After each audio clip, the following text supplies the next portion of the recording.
Bonjour à toutes, bonjour à tous. Bienvenue sur cet atelier dédié à la bifurcation, atelier en partenariat avec la société Terumo. Bienvenue à ceux qui sont derrière leurs écrans en streaming et qui nous suivent certainement un petit peu de loin.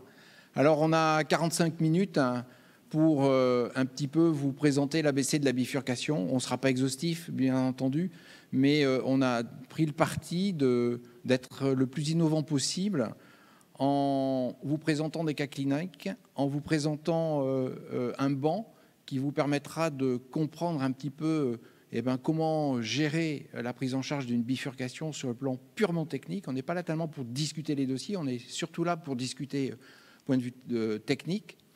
Et pour ça, je vais être entouré sur ce magnifique studio de Marine Quillot d'Avignon, Radouane Hakim à sa droite, qui va nous parler dans quelques instants des différentes techniques et de l'intérêt de respecter certaines règles. Et puis on aura deux petits jeunes, je dis deux petits jeunes et je peux me permettre de le dire vu mon grand âge. Dans un premier temps, Mathieu Bizot, qui nous vient de Saint-Laurent-du-Var et qui sera le technicien du provisional stenting, car ça reste quand même la base de la prise en charge de la bifurcation. Et puis ensuite, on accueillera à la place de Mathieu Grégoire Lefebvre de Versailles, qui effectivement, lui, un petit peu plus expert, nous traitera une stratégie à deux stents et celle du TAP. Radouane, je vais te laisser la parole pour présenter les techniques ainsi que l'intérêt de respecter les différentes étapes. Alors, si on peut avoir la projection sur l'écran, s'il vous plaît. Voilà. Merci Jacques. Donc effectivement, on va passer en revue deux techniques. La base, comme l'a dit Jacques, le provisional stenting et le TAP.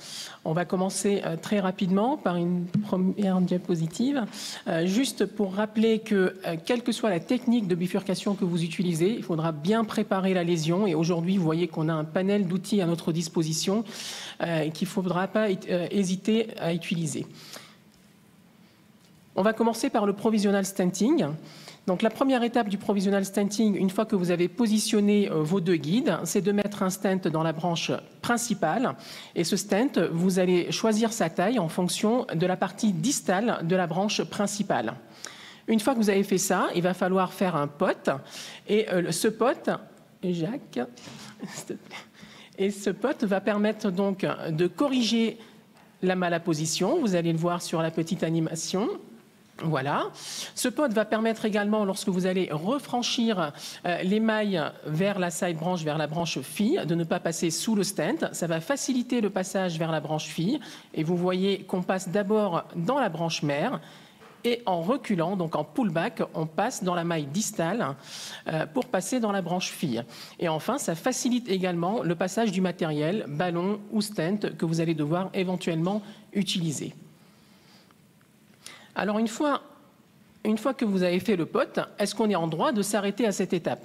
La réponse est oui, on peut s'arrêter à cette étape si le résultat, si vous le jugez acceptable. Donc si le patient n'a pas de douleur, s'il n'y a pas de modification électrique et si vous avez un flux TIMI3 dans la branche fille. Par contre, si le résultat n'est pas acceptable, notamment dans la branche fille, ou si c'est un tronc commun, il vaut mieux poursuivre donc la procédure. La troisième étape, ça va être de refranchir avec un guide dans la branche fille. Soit vous êtes riche et vous utilisez un troisième guide, donc directement dans la maille distale pour franchir dans la branche fille, ou alors vous êtes moins riche et vous faites ce qu'on appelle un échange de guide. Vous retirez le guide de la branche principale et vous le mettez dans la branche fille. Ensuite, vous retirez le guide piégé de la branche fille pour le mettre dans la branche principale.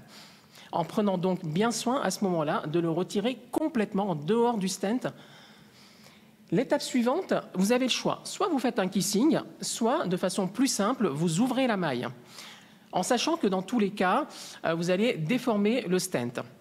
Notamment après le kissing, vous allez avoir une surexpansion avec un overstretch qui va être asymétrique. Et pour le corriger, on va passer à l'étape suivante, qui va être donc le repot, qui va vous permettre de restaurer l'ellipticité de la main branch. Si le résultat est acceptable sur la branche fille, on va pouvoir s'arrêter là, la procédure est terminée. Par contre, si vous jugez que le résultat n'est pas acceptable sur la branche fille, il va falloir passer à une technique à 2 stents. Et là, à partir de là, le plus simple, c'est de faire un tap, donc un T avec une petite protrusion dans la branche mère. Donc le tap, vous vous souvenez, on s'était arrêté après le kissing et le ripote. À ce moment-là, on va amener donc le stent au niveau de la branche fille. Et ce stent, il va falloir le positionner à l'ostium avec une petite protrusion dans la branche mère. La petite protrusion, elle doit être assez minimale, assez pour couvrir complètement l'ostium et pour ne pas qu'il y ait de gap, mais pas trop pour ne pas créer une néocarène importante.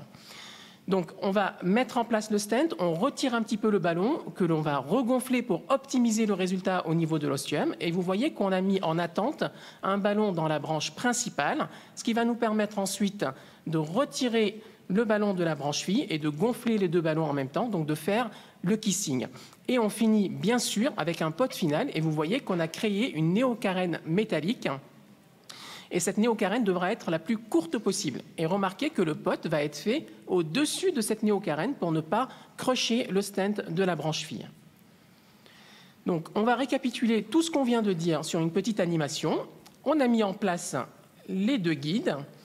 Ensuite, une bonne préparation de la lésion au ballon ou avec une technique d'atérectomie ou de lithotricie. Donc on va voir ici dans ce cas un ballon qui va permettre de bien préparer la lésion.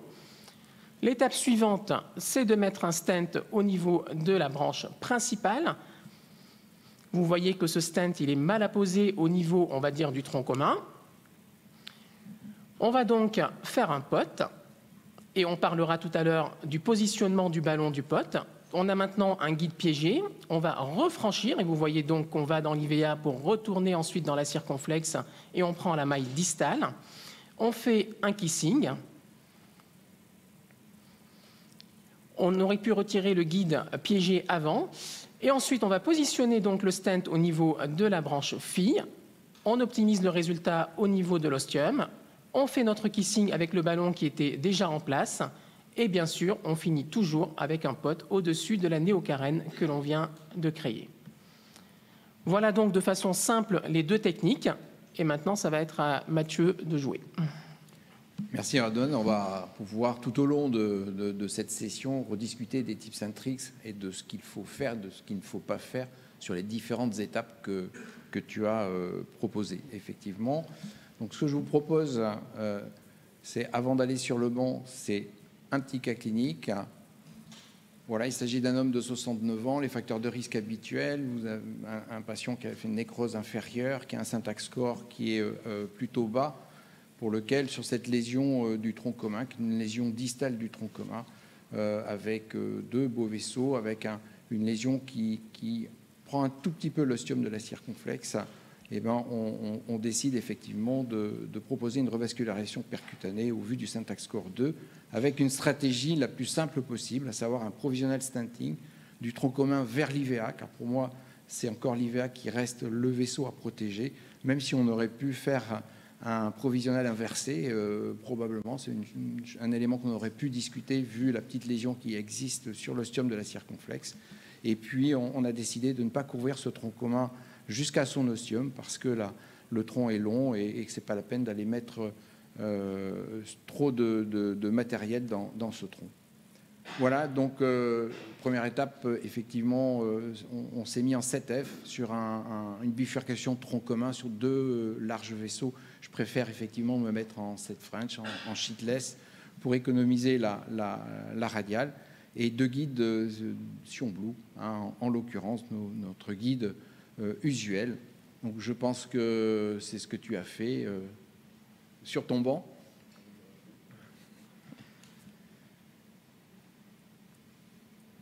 Alors, est-ce qu'on peut avoir l'image du banc? Voilà. Donc, comme toujours, sur ces lésions de bifurcation, il y a un jeune et puis il y a un senior qui n'est pas loin. Alors, soit il est juste à côté, et là, Radouane fait aussi le senior, hein, pour faire en sorte que Mathieu soit le plus confortable possible. Donc, tu as passé tes 2 guides, ok. Donc maintenant, on est sur un banc siliconé, donc on s'affranchit de la prédilatation qui, effectivement, en routine est nécessaire. Et tu l'as rappelé, Radouane, c'est essentiel de bien préparer sa lésion, voire d'utiliser des systèmes d'atherectomie ou de lithotripsie sur des lésions qui sont très calcifiées. Et donc maintenant, Mathieu, que fais-tu?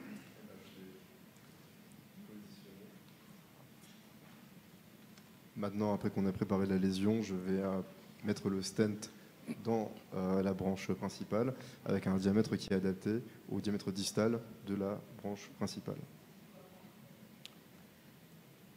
Alors, le maître de cérémonie, le senior, Donc, pourquoi cette attitude de choisir le diamètre du stent sizé sur la branche mère distale et non pas sur le proximal, qui semblerait le plus simple? Donc d'abord, juste avant, rappeler la loi fractale que l'on voit très bien sur cette image. Vous la connaissez maintenant tous. Et juste après, donc, on va effectivement voir pourquoi choisir le stent en fonction de la partie distale donc, du vaisseau principal. Puisque si vous choisissez le stent en fonction de la partie proximale, ce que vous voyez là, c'est qu'en distalité, vous allez être surdimensionné et vous allez donc créer un shift de la carène avec un risque d'occlusion de la branche fille et surtout un risque de dissection également, puisque vous avez surdimensionné le stent par rapport à la taille de l'artère. On peut voir sur une petite animation. Voilà, donc vous allez voir le stent qui va être dimensionné en fonction de la partie distale. Et effectivement, on va avoir donc une malapposition au niveau de la partie proximale qu'il faudra ensuite corriger. Et on verra ça tout à l'heure. Donc là, tu positionnes ton stent. Alors, est-ce qu'il y a quelque chose d'important dans le positionnement de ton stent? Là, effectivement, il n'y a pas de lésion sur ce banc, mais est-ce qu'il y a une règle importante à respecter dans la partie proximale de ton stenting? La règle qui est importante, en tout cas, c'est au moins d'avoir la taille nécessaire, en tout cas, pour laisser la place à un ballon pour poter, justement. Donc, qu'on a une longueur de stent suffisante en amont.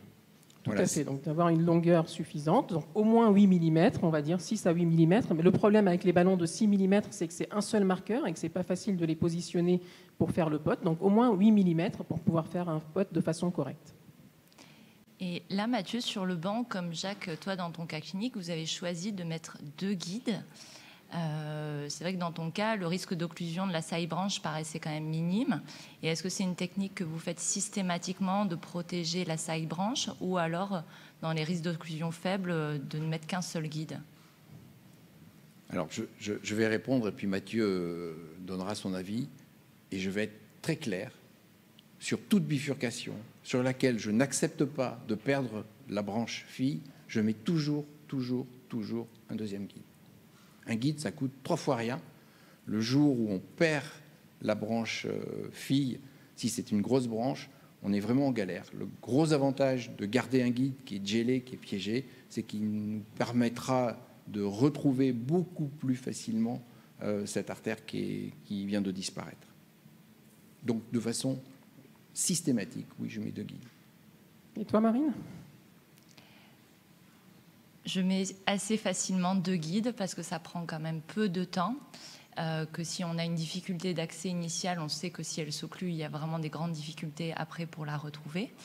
Les scores de risque de prédiction d'occlusion de la side branch, c'est vrai qu'en routine, on ne les utilise pas. Donc ça me prend moins de temps et plus de sécurité de protéger systématiquement. Oui. Alors il y a une chose dans l'avancée des guides, il faut éviter de trop les driller les uns sur les autres. Parce que le risque, c'est que les 2 guides s'enroulent les uns sur les autres. Et là, effectivement, on se retrouve dans une forme de difficulté de ne plus pouvoir avancer soit un stent, soit un ballon. Donc, moi, je recommande, si la side branch est difficile d'accès, c'est de mettre le guide dans la side branch dans un premier temps et ensuite de mettre le guide dans la branche principale si son accès est beaucoup plus simple. Et éviter voilà, de driller. Le moins on drille, et mieux c'est. Mathieu, à toi. Pendant que Mathieu travaille, donc le message de Jacques, c'est de toujours commencer par la branche la plus difficile. Donc de mettre le guide dans la branche la plus difficile d'accès.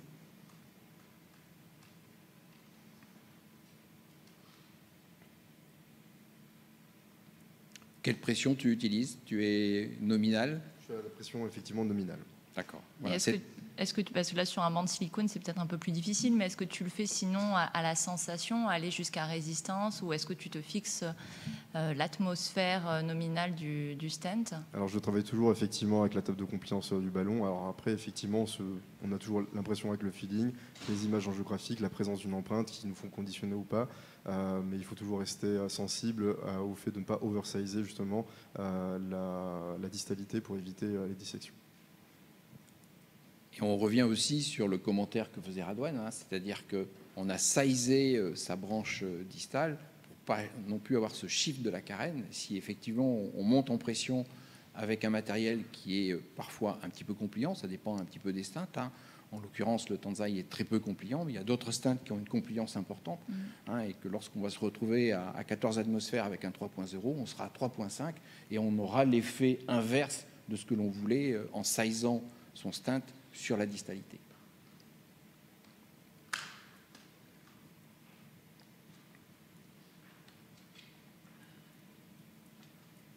Donc il y a un message important, c'est de bien attendre aussi que son ballon soit bien dégonflé. Hein. Pour l'angioplastie, c'est une technique qui doit se laisser du temps, parce que le risque, c'est si vous retirez le ballon alors qu'il n'est pas complètement dégonflé, il reste trappé un petit peu dans le stent que vous venez d'implanter, et la conséquence, c'est que votre guiding cathéter va avancer. Et Radouane, tu vas donc, effectivement, nous montrer ça. Exactement ce que vient de dire Jacques. Donc, vous voyez ici un ballon qui est mal déflaté, et lorsque vous allez retirer ce ballon mal déflaté, le cathéter guide va avancer. Vous voyez que vous allez avoir une compression longitudinale, vous allez complètement déformer la partie proximale du stent que vous venez d'implanter.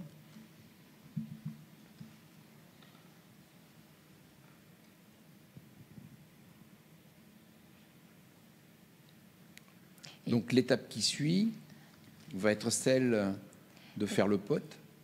Est-ce que là, du coup, tu avais pris un stent de quel diamètre, Mathieu? Donc là, nous avons pris effectivement un stent de 3,5-24. D'accord. Sur la distalité de ce banc. Et donc, tu prévois de faire un pot à quel diamètre? Donc là, conformément au rectal, on est à peu près sur un diamètre proximal de 4,7. On va prendre un ballon peut-être de 5 de diamètre avec une cure de 8. Et pour le pot, tu vas prendre un ballon non compliant ou semi-compliant? Plutôt un ballon non compliant dans ce cas. Et ça, c'est quelque chose que vous faites en systématique, vous, les non compliants, parce qu'on entend un peu tout et son contraire, avec des raisonnements qui sont justifiés dans tous les cas. Qu'est-ce que vous prenez, Jacques et Radouane?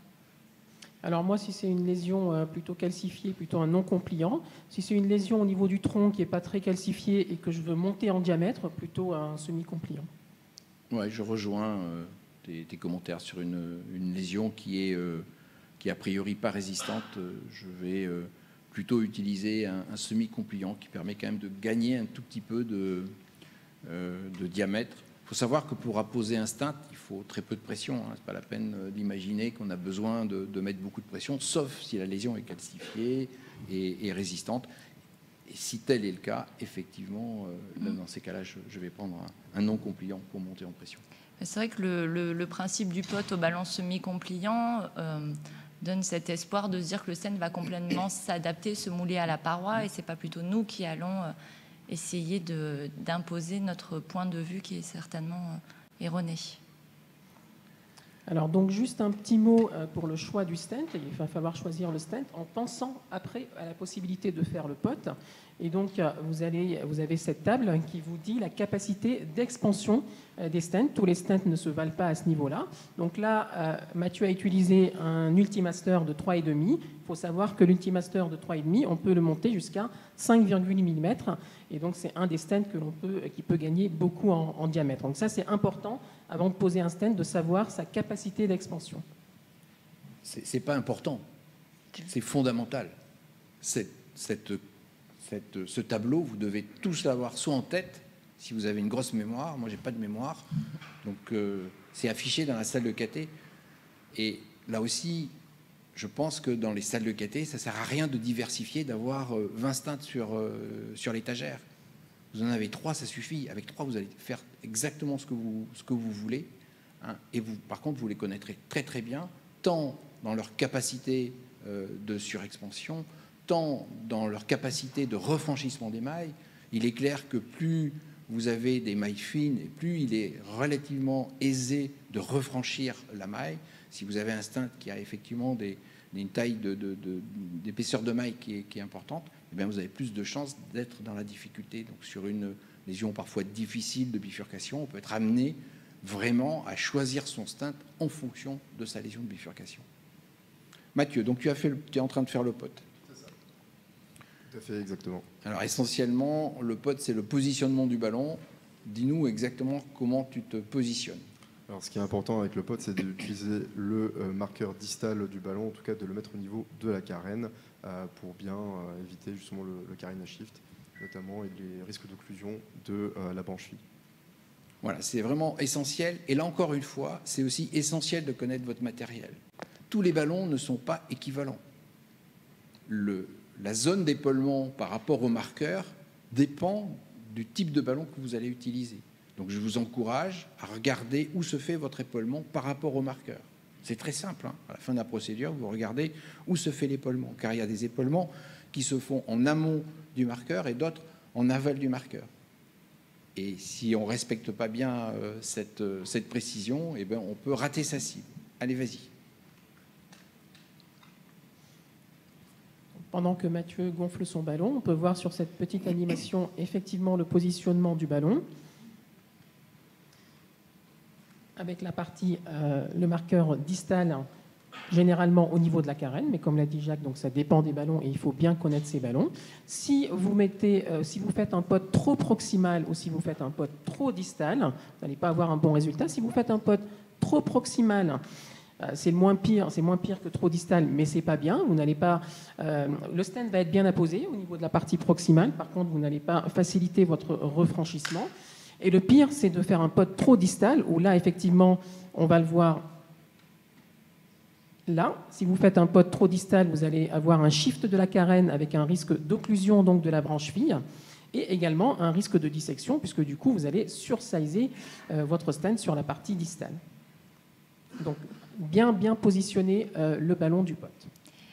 Alors c'est important de bien le positionner effectivement par rapport à la carène. C'est aussi important de bien le positionner par rapport à l'aspect proximal de votre stent, hein. Ne pas oublier de bien apposer la première maille, parce que c'est celle-ci, si vous refranchissez avec un troisième guide, comme va le faire Mathieu dans quelques secondes, vous avez effectivement un risque que votre nouveau guide arrive et à la sortie du guiding cathéter, passe sous la première maille, et là, vous allez crusher votre stent, et ça, c'est absolument dramatique.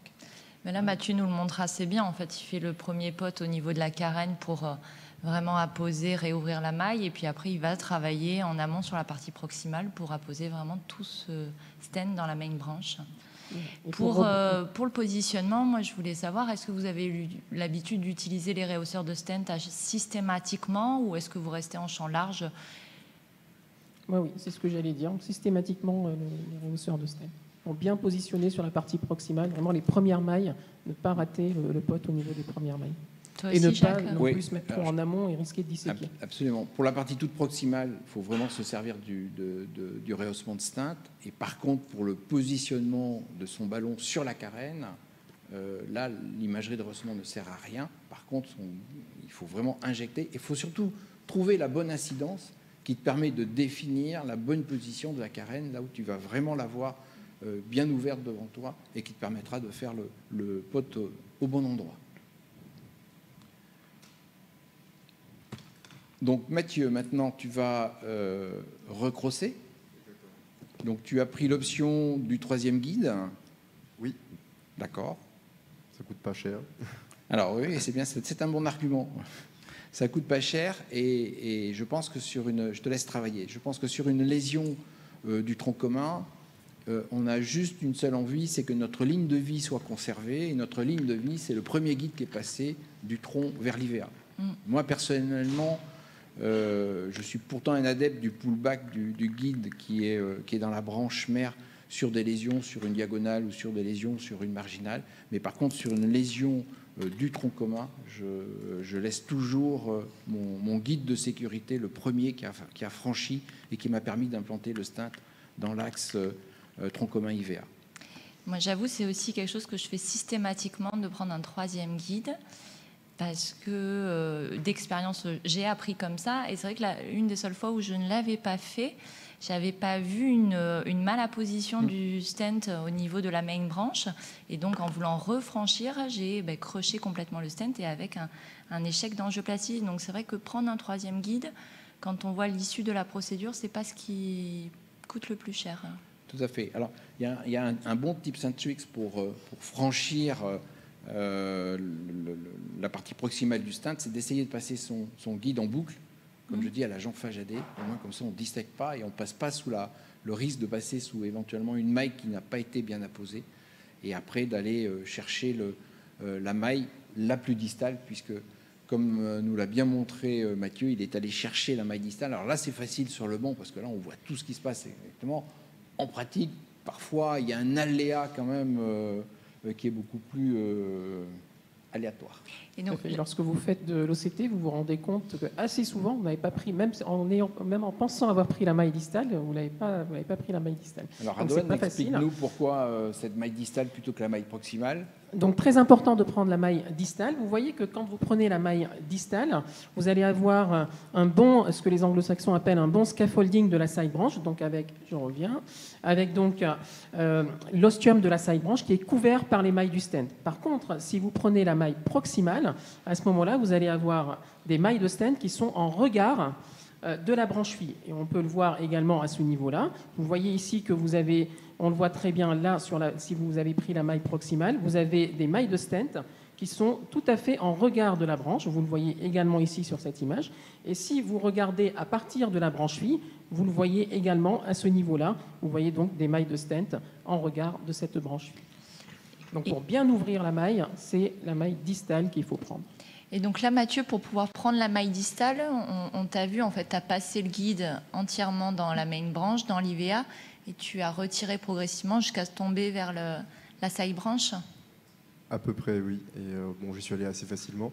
Et ce que je pense qui est important, c'est pour éviter le twist de guide, de bien, on va dire, utiliser un torqueur, même si, on va dire, la bifurcation peut paraître simple.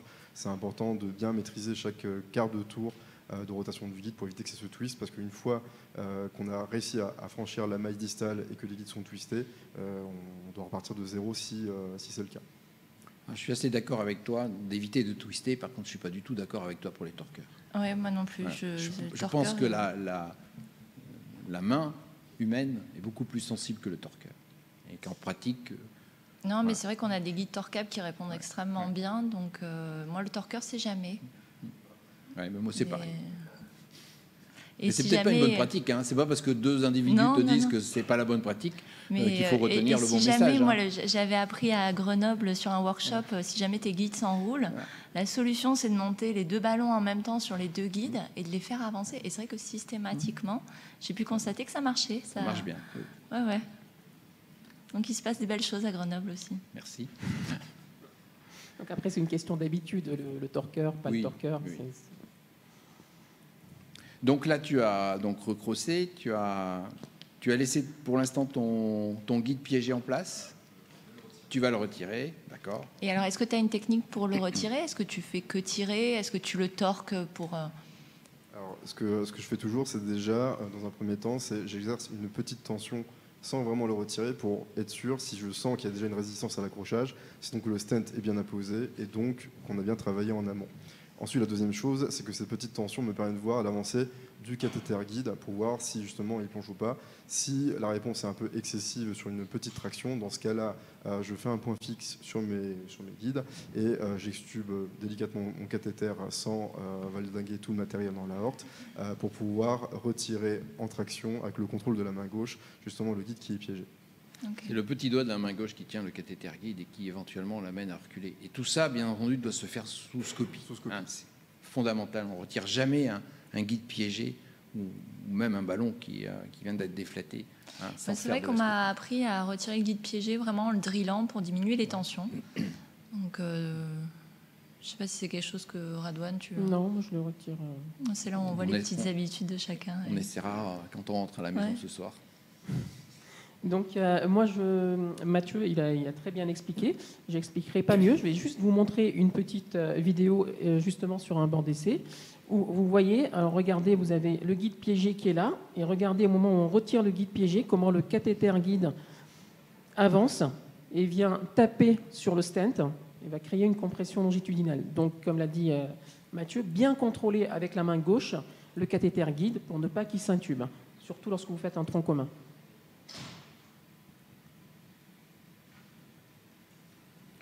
Donc maintenant, tu vas recrosser avec un ballon. Voilà.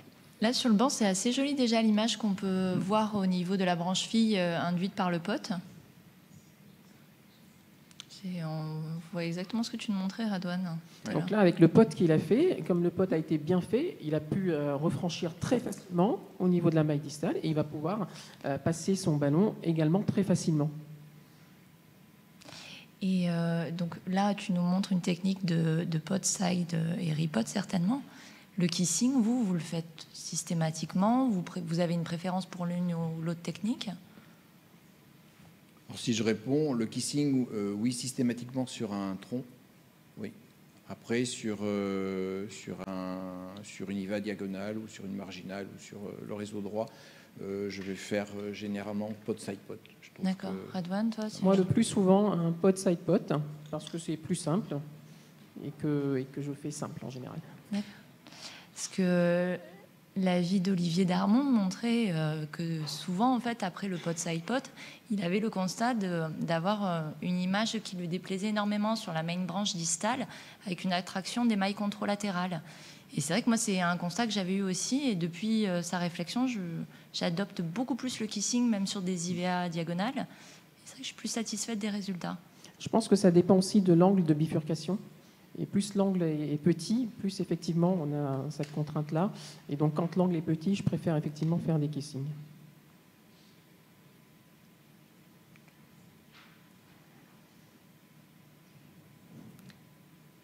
Il y a toujours un petit peu de suspense. Ah ouais. On va voir, est-ce que Donc, ça va Mathieu, repasser depuis ou pas. tout à l'heure, on dit que le ballon va passer facilement. Débrouille-toi.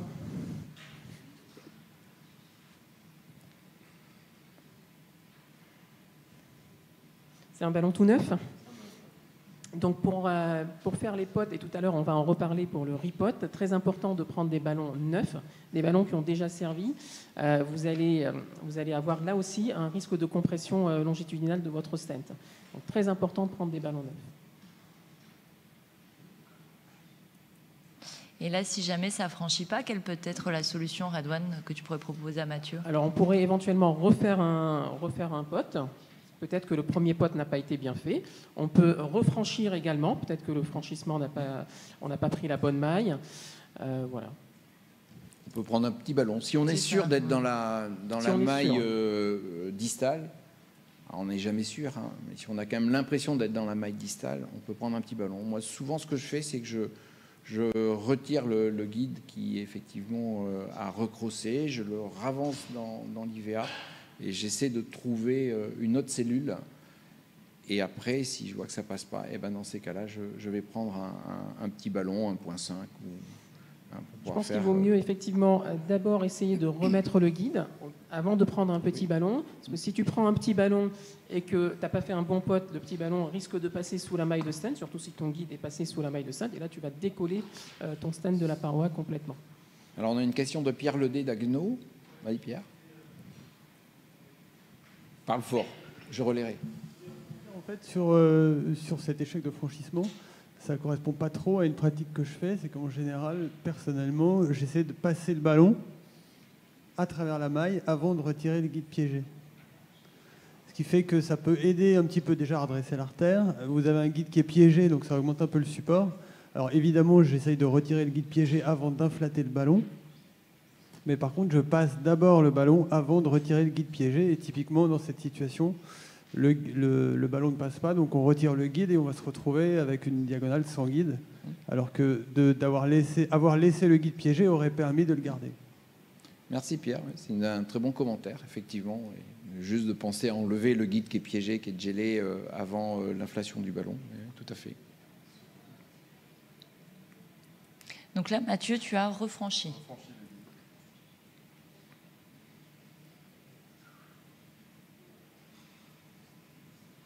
Donc là, maintenant que le stent est un peu déstructuré, c'est difficile de savoir si on franchit sur la maille distale ou la maille proximale.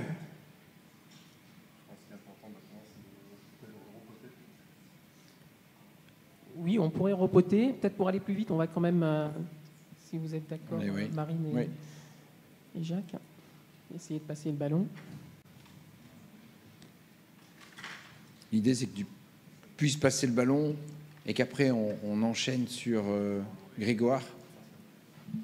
Parce que quelque part, tu as abîmé cette branche collatérale et on a envie d'y mettre un stent.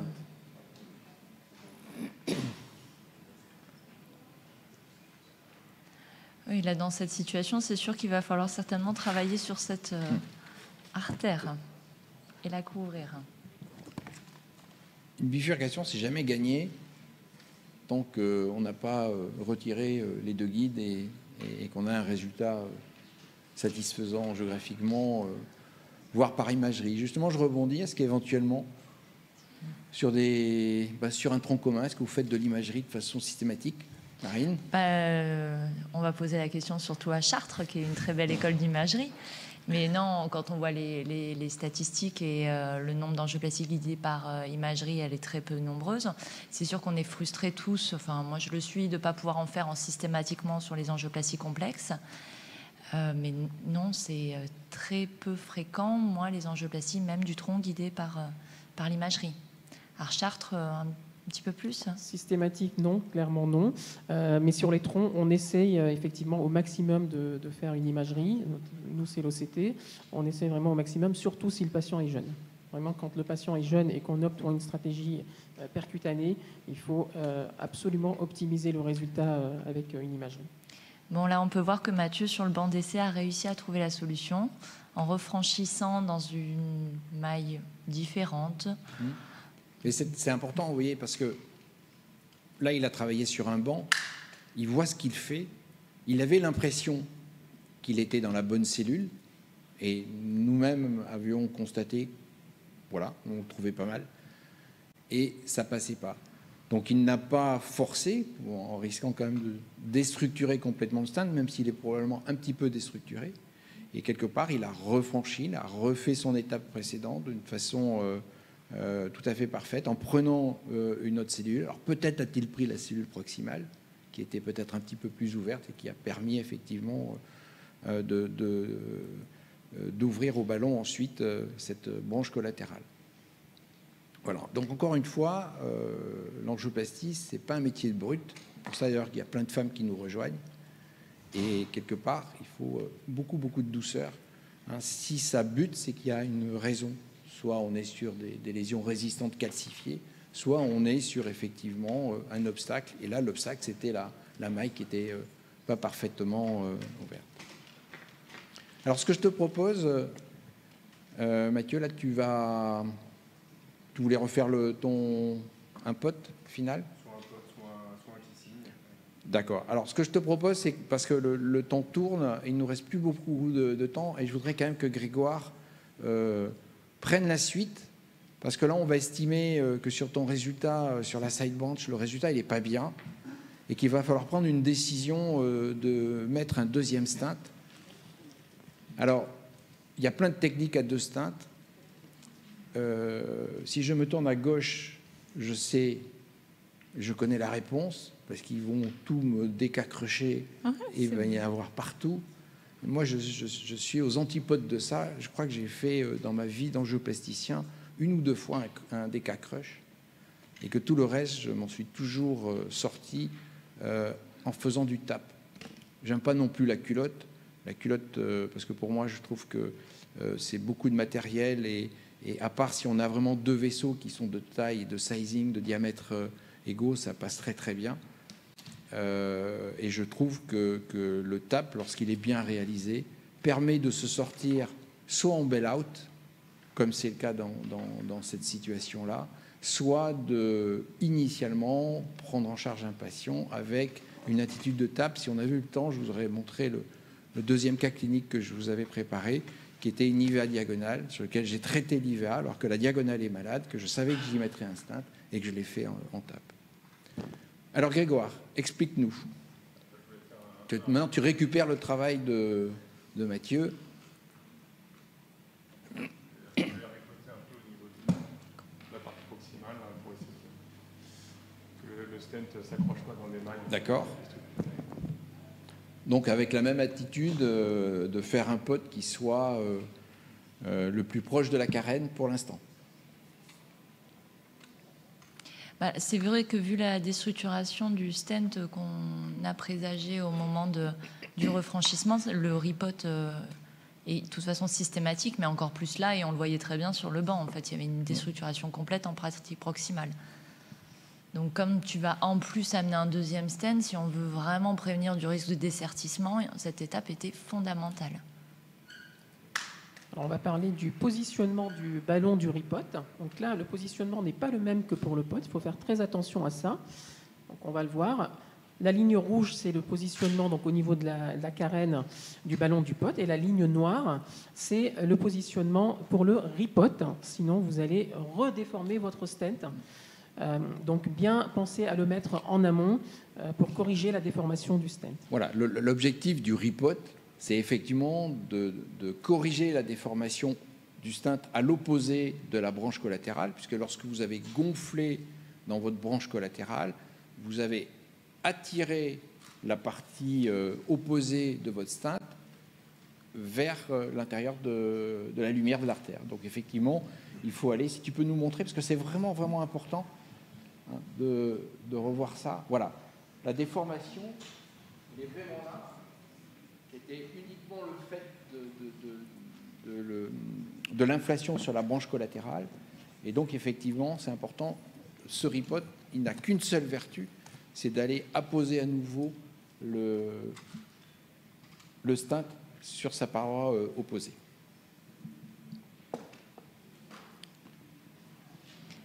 Donc, j'ai un peu peur que le stent passe pas, parce qu'on a ouvert avec un petit ballon de 1.5 ouais. Et l'angle est quand même assez difficile. Ouais. J'aimerais bien rouvrir avec un 3.5, avec un 3.0. Okay. Je pense que ça serait plus sage que d'essayer de passer le stent avec une ouverture au 1.5. Donc on va voir si le ballon 3.0 qui passait pas tout à l'heure passe maintenant. C'est une bonne attitude. Je pense qu'effectivement, là aussi, de bien préparer son ostium de branche collatérale à l'arrivée du stent. Donc là, ton ballon 3.0 passe comme une lettre à la poste. Mais c'est vrai que là, on est maille contre maille. Donc si jamais on n'a pas bien ouvert, le risque, c'est vraiment le dessertissement. Tout à fait. Et encore une fois, il ne faut jamais pousser. Si vous sentez effectivement que vous avez un petit peu de résistance, surtout de ne pas pousser. Vous ramenez votre stent dans votre guiding en prenant soin d'être bien coaxial, pas dessertir votre stent. À chaque fois, l'orientation aussi est importante. Voilà. Et... Absolument. Donc quand vous faites ça, vous utilisez bien un ballon non compliant par contre pour ne pas disséquer la side branch. Absolument. Ça, c'est essentiel hein, d'utiliser un ballon non compliant. Hein, pour effectivement éviter de disséquer l'aval de ton artère collatérale. Ta deuxième main ne te tient pas le ballon, Grégoire? Parce que là, il y a un shift à chaque fois de ton ballon, donc c'est vrai que tu as un peu de mal à la préparer. Alors, on me fait des grands signes en me disant qu'a priori la session est terminée. Alors elle va peut-être être terminée sur la toile. Ça va être fini. On parle vite fait en fait du positionnement du deuxième stent dans cette technique de tape. Tout à fait. Là vraiment comment Redouane, tu vas nous le dire. Oui, donc je vais vous montrer. Le deuxième stent, donc il faut absolument ne pas rater l'ostium et avoir une protrusion la plus minime possible. Donc c'est les deux conditions, c'est les deux faits essentiels que vous devez prendre en compte. Si jamais vous ratez l'ostium, vous allez avoir un gap et là pour vous rattraper, soit vous rajoutez un deuxième stent, mais vous allez avoir un overlap a priori qui va être important, ou alors vous rajoutez le deuxième stent de façon plus proximale et vous allez finir avec une culotte. Et Jacques n'aime pas la culotte, donc évitez de faire ça. Moi non plus, j'aime pas. Et si jamais vous avez mis votre stent avec une protrusion trop importante, et là vous allez finir avec une culotte. Voilà, très important effectivement de bien se positionner. Il faut s'aider là aussi de l'imagerie de rehaussement de stent. Ouais, surtout il faut s'aider de projections orthogonales vraiment être certain de ne pas rater l'endroit où il n'y aurait pas de stunt sur cette bifurcation et ne pas en mettre trop dans la branche principale. Donc là, surtout si l'angle est fermé. Surtout si l'angle est fermé. Oui, donc là, on va voir Mathieu Grégoire vraiment Voilà. positionner ce stand. Quelques millimètres qui débordent, plusieurs projections pour voir. Ouais. On aurait presque pu faire un T-stand sur ce modèle de bench. Et donc on ne verra pas, malheureusement, parce que la session va terminer, mais l'étape fondamentale à la fin, c'est vraiment le kissing. C'est le kissing. Et Kissing dans l'étape toute technique à deux fondamentale stents. qui est en train de réaliser Grégoire, c'est qu'il met un ballon non gonflé qui va couvrir la branche collatérale, qui va laisser dégonfler, il va larguer son stint. Effectivement, il tirera après un tout petit peu pour bien ouvrir, pour bien flairer la partie proximale du stint. Voilà. C'est au garage, comme tu dis. Jacques, apparemment, il faut conclure. Important. Il faut conclure. Eh ben, merci à toutes et à toutes. Je crois qu'on a balayé en 45 minutes. C'était un challenge 2K qui, pour moi, reste le provisional, qui est l'arme principale dans quasiment 85% des cas. On peut partir sur du provisional, y compris sur des lésions très complexes de bifurcation. Et pour moi, la deuxième solution, c'est le TAP tel qu'est en train de finir de le réaliser Grégoire. Merci à tous, merci à Terumo pour la qualité de son banc et bon congrès à tous et à toutes. Merci. Merci Jacques.